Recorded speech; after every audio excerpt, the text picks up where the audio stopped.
अब यो आदि खासगी खातारी भएर जान्छौँ गन्ती क्रममै होइन काम गर्ने क्रममै जस्तो हामी मिनेटलाई पढ्न पर्यो भने चाहिँ पुन र खुद दुई तरिकाले पढ्न सकिन्छ एउटा पुन एउटा फुन भनेर दुई तरिकाले भन्नु पर्यो छ तपाईँहरूले सेकेन्ड सेकेन्ड चाहिँ पढ्न पर्दैन बेउ भन्छ सेकेन्डलाई सेकेन्ड त्यति चाहिँ इम्पोर्टेन्ट छैन मिनेट चाहिँ अब इम्पोर्टेन्ट छ मिनेट घन्टा महिना दिन वर्षहरू चाहिँ हामी कम्पलसरी पढ्न नै पर्छ त्यो भएर चाहिँ अब हामी मिनेटलाई पुन र फुन भनेर दुई तरिकाले पढ्न सकिन्छ अङ्क तिनी हुन हामी चिनी सर्ने गोरबुवाला अङ्क तिनीहरू चाहिँ मिक्स गरेर हामी पढ्ने हो त्यो इचिनी सान्त्यन गोरोको जुन काउन्टवाला समय कसमा भनेको थिएँ त्यो यदि तपाईँहरूले पढ्नु भएको छैन भने भिडियोलाई पज गरेर फेरि अगाडि गएर त्यो कन्ठ गरेर मात्रै यता अगाडि हेर्नुभयो भने तपाईँलाई सम्झिन चाहिँ सजिलो हुनेछ मिनेट चाहिँ पढ्ने क्रममा मिनेटलाई तपाईँले एउटा इन्डिकेट गर्नुहोस् जस्तो इ पुन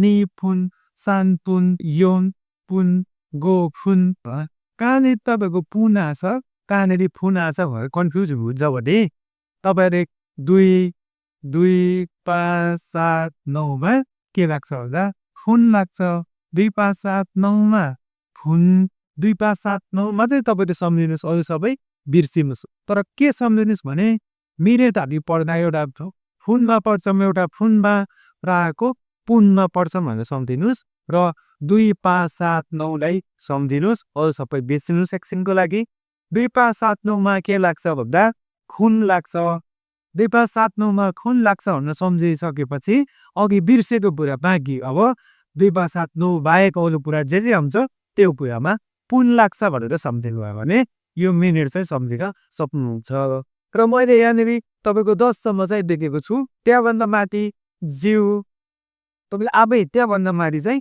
तपाईँ आफै रहन सक्नुहुन्छ होइन जिउ इ पुन जिउ नि खुन जिउ सान पुन जिउ यो पुन भनेर 10 घन्टा बाँधी पनि तपाईँले जति पनि गर्न सक्नुहुन्छ मिनेटको कुरा चाहिँ यो भयो र यसलाई चाहिँ क्वेसन सोद्धाखेरि नान कुन भनेर चाहिँ क्वेसन सोध्न सकिन्छ है त यति बजेर यति मिनेट गयो भनेर भन्दा मात्रै यसलाई जी भनेर प्रयोग गरिन्छ है त जस्तो के भनेर प्रयोग गरिन्छ यो अहिले यति बजेर यति मिनेट गयो भनेर भन्नका लागि जी प्रयोग गरिन्छ जी पनि अनि अघि पढे जस्तै गरी जस्तो इचिजी निजी सानजी काउन्टेबल जुन थियो अघि चिनी सान त्यस्तै पढ्न सकिन्छ तर यसमा चाहिँ फरक चाहिँ कति छ भन्दा एउटा यो जी खास हुन पर्ने के थियो योन जी भएको भए योन भनेको हामीले 4 त पढेर आएको थियौँ यो जी नभएर योन जी नभएर चाहिँ यहाँ के हुन्छ यो जी हुन्छ यो चाहिँ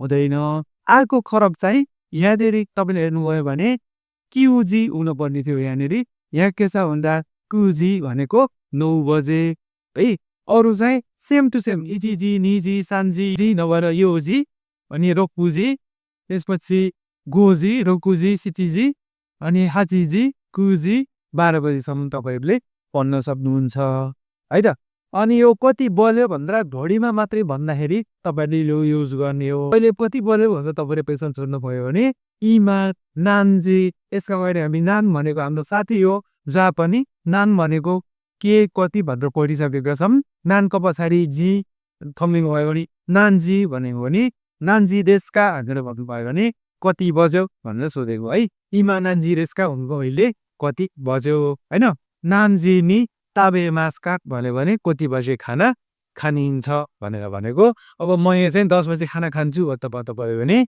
वादा शिवा जिउजी नि ताबे मास भनेको चाहिँ भन्नु पर्यो यो हाम्रो हि चाहिँ पार्टिकल एउटा जिउजी नि हामी भर्खर भनेको यो पार्टिकलको रूपमा हामीले पढिसक्यौँ है त अब यो बजे मात्रै आउँछ जसको अर्कोलाई अर्को जिखान पनि भन्छ एउटा अर्कोमा यसलाई मैले यहाँ थोरै भेटेँ अर्कोमा के भन्छ जिखान पनि भन्छ जसमा यहाँनिर मैले लेखिदिन्छु जिखान भनेको पनि घन्टा नै हो यो फेरि हामी काम गर्ने बेलामा जस्तो मैले चाहिँ प्रत्येक दिन 2 घन्टा काम गर्छु भन्नु पर्यो भने वादा शिवा नाइनिची निजी खान हातारा किमास भनेर चाहिँ भन्न सकिन्छ कति घन्टा काम गर्नुहुन्छ कति घन्टा सुत्नुहुन्छ कति घन्टा खेल्नुहुन्छ भन्नु पर्यो भने हामीले यतातिर जिखानतिर लाग्नु पर्ने हुन्छ भने अहिले कति बज्यो होइन 10 बजेको थियो भनेतिर लाग्यो भने घडीको बजेतिर लाग्नु भयो भने यता चाहिँ जीतिर लानुपर्ने हुन्छ है त।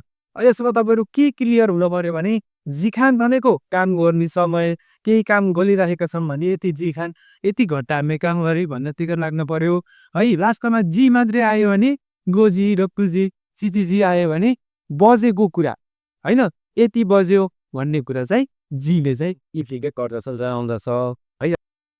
अब त्यसै गरी हामी महिनातिर प्रवेश गर्छौँ है। महिनातिर प्रवेश गर्दा पनि हामीले जुन हाम्रो इम्पोर्टेन्ट कुरा इची निसान काउन्ट 10सम्म फर्स्टमा मैले देखेको थिएँ, त्यो कामसम्म सेम टु सेम म्याच हुन्छ, तर कोही कोही मात्रै पाउँछ। अब महिनालाई कति भन्छ भने गाछु, महिनालाई के भनिन्छ भने गाछु भनेको महिना भन्ने कुरा तपाईँले सम्झिनु पर्यो है। अनि त्यसपछि इची गाछु, नि गाछु, सान गाछु, सी गाछु, गो गाछु, रक्कु गाछु भनेर चाहिँ हामीले अगाडिको जुन काउन्टेबल हाम्रो अङ्कहरू थिए किनैमा पछाडि गाछु गाछु गाछु थम्चेपछि यति महिना उति महिना भनेर चाहिँ गर्न सकिन्छ। तर फरक परिसा भन्दा 4 महिना, 4लाई हामी के पढाएको थियौँ, यौन भनेर पढाएको। 5 महिनालाई हेर्दाखेरि गो गाछु सेम टु सेम गाछु थपिदिनु पर्यो। तर यहाँ पिछामा आउँदा एउटा तपाईँले 4लाई यौन गाछु हुनु पर्नेमा यौन नभएर यहाँनिर के हुन्छ सी गाछु भनेर एउटा 4 भयो है। अनि अर्को रोक्कु गाछु ठिक छ जेको थिए, अर्को यहाँ सिची गाछु खास यहाँ नाना गाछु, नाना र सिची भन्ने पढेको थियौँ। त्यहाँनिर हाम्रो सिची गाछु हुन्छ, तर यतातिर आएर फेरि यहाँ आएर हामीले कति बजे उता सिचिजी पढेका छौँ है त। यहाँनिर फेरि नानाजी भन्ने कुरा हुँदैन, यहाँनिर सिची गाछु भन्ने कुरा पढि सी गाछु, सिची गाछु र अर्को नोमा कु गाछु, यति 3टा तपाईँले सम्झिनुहोस्, अरू सबै बिर्सिनुहोस्। 4, 7 र 9 सम्झिनुहोस् होइन। सी गाछु भन्छ अनि सिची गाछु भन्छ 7 महिनालाई, 9 महिनालाई कु गाछु भन्छ भन्ने कुरा सम्झिनुहोस्। अरू त हाम्रो इची नि सान योन उ र कु नाना आची क्यु जिउ होइन, जिउ इची गाछु, जिउ नि गाछु सबै अङ्कको पछाडि के हुन्छ गाछु लायो भने महिना हुन्छ भन्ने कुरा सम्झिन तपाईँहरूले त्यसै सजिलै सम्झिन सक्नुहुन्छ।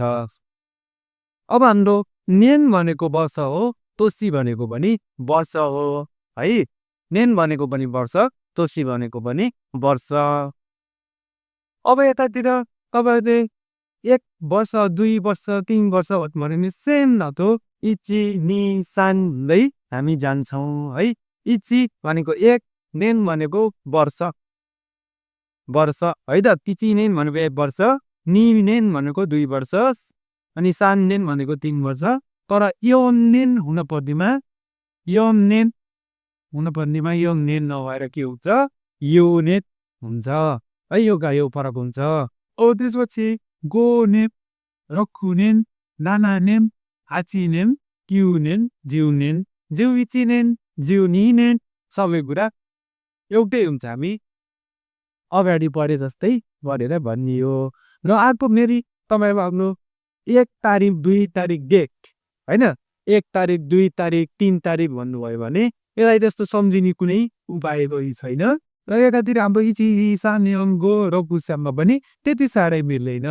यसलाई हामी तपाईँहरूले जबरजस्ती कण्ठ नै गर्नुपर्छ। 1 देखि 10सम्म कण्ठ गर्नुपर्छ।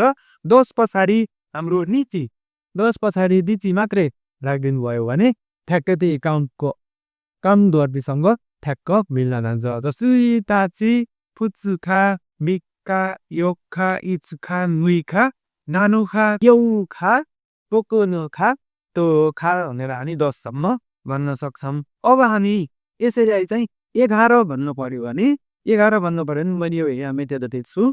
11 भन्नु पर्यो भने तपाईँले 11 गते लेख्नु पर्यो भने 10 र 1 11 हुन्छ है त। 10 भनेको के हो जु, अनि 11 भनेको 1 भनेको इची अनि लास्टमा निची, निची छविनु भयो भने 11 गते। 12 गते लेख्नु पर्यो भने सेम जिउ नि निची भनेको 12 गते। तपाईँ त्यस्तै गरेर गर्न सक्नुहुन्छ। अनि क्वेसन सोध्नु पर्यो आज कति गते हो भन्नु पर्यो भने केउवा नन मिची रेस्का भनेर चाहिँ क्वेसन सोध्न सकिन्छ है त। अनि चाहिँ वर्षलाई चाहिँ क्वेसन सोध्नु पर्यो भने नान नेन भनेको कति वर्ष भनेर भन्न सकिन्छ है। अब कति वर्षको हुनुभयो भन्नुभयो भने नान साई देशका हामीले उमेरतिर पढेका छौँ। तर यो साइतिर चाहिँ 1 वर्ष पढे, 2 वर्ष पढे, के कुरा पढे अथवा काम गरे हैन, एक्सपिरियन्सको कुराहरू भन्नु पर्यो भने इसिनेन गुराई हाताता इता केही किन गाडीमास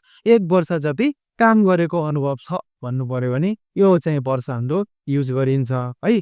जस्तै यहाँ नान्नेन गुराई हातारा किताई देशका भनेर चाहिँ कुनले क्वेसन सोध्यो भने कति वर्ष जति काम गर्न चाहनुहुन्छ भन्ने क्वेसनमा यति वर्ष काम गर्न चाहन्छु भनेर चाहिँ यसमा युज गरिन्छ।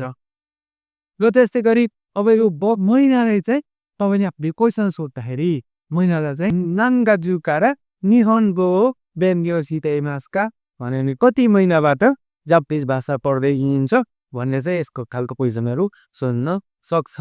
अब तपाईँले कति महिनाबाट सुरु गर्नुभयो 1 महिना भन्नुभयो भने इचिगाचुकारा हैन, इचिगाचुकारा निहनको बेन्यो सितेमास 1 महिनाबाट चाहिँ जापानिज भाषा अध्ययन गरिरहेको छु भनेर भन्न सकियो है। एउटा यसमा अर्को कुरा मैले थप्ने, एउटा यसमा गाछु हुन्छ, एउटा के हुन्छ अर्को चाहिँ गेछु भन्ने हुन्छ है। यसमा मैले अब यतातिर लेख्दै अर्को के हुन्छ गेछु भन्ने हुन्छ। अब हामीले केही पनि काम गरिन् भने हैन, यति जति काम गर्छु जस्तो इक्खा के जुगुराई हातरा किताई तो मध्येमास भन्नुभयो भने 1 महिना जति काम गर्छु जस्तो सोचिरहेको छु भन्ने कुरा चाहिँ हुन्छ। यो चाहिँ अहिले इचिगाचु निगाचु सानगाचु गाचुको कुरा के हो भन्दा जस्तो 1 महिना 2 महिना 3 महिना अहिले कति महिना हो भन्दा अहिले हाम्रो चलिरहेको छ इचिगाचु 1 महिना चलेको छ हैन। त्यसपछि हाम्रो मिगाचु 2 महिना, महिनाको कुरा भन्दा 1 महिना 2 महिना 3 महिना 4 महिना 5 महिना 6 महिना भन्यो भने इचिगाचु निगाचु सानगाचु सिगाचु भनेर भन्न सकिन्छ। जस्तो आएको मेरो गेचु भनेको पनि महिना हो। यसले गेचुले के भन्छ भन्दा कुनै पनि काम गरेको छु, एक्सपिरियन्स छ, काम गर्नेवाला छु हैन, कसरी चाहिँ भविष्यमा चाहिँ काम गर्नेवाला छु र गरिसकेँ हैन, गत साल काम गरिसकेँ भन्न पर्यो भने चाहिँ गेचु भन्छ। 1 वर्षमा कति महिना काम गर्नुहुन्छ भन्न पर्यो भने चाहिँ इचिनेननी नाम्खा गेचु गुराई आताराकी मास्कार 1 वर्षमा कति महिना काम गर्नुहुन्छ भन्न पर्यो। कुनै पनि केही वर्क एक्सपिरियन्सहरू देखाउनु पर्यो भने गेचुको प्रयोग गरिन्छ है त। यो लेसनमा बक यति नै हो। यदि तपाईँलाई भिडियो मन पर्यो भने लाइक, सेयर र सब्सक्राइब गरिदिनु होला। धन्यवाद।